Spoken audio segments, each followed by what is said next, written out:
Siapa sebenarnya Chewbacca? Apa yang membuatkan Wookiee dari planet Kashyyyk ini menjadi salah satu watak paling ikonik dalam Star Wars?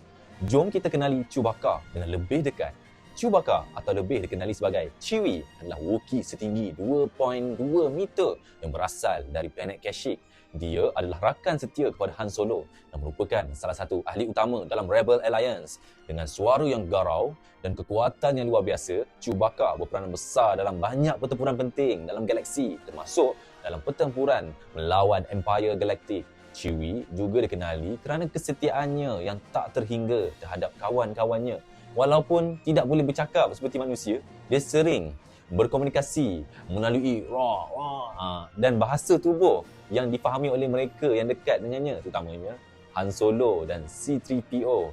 Jadi, Chewbacca bukan sekadar rakan yang kuat, tetapi juga simbol kesetiaan dan persahabatan yang mendalam dalam dunia Star Wars. Apakah yang membuatkan Chewbacca begitu istimewa bagi anda? Adakah anda suka dengan wataknya? Apa pandangan anda?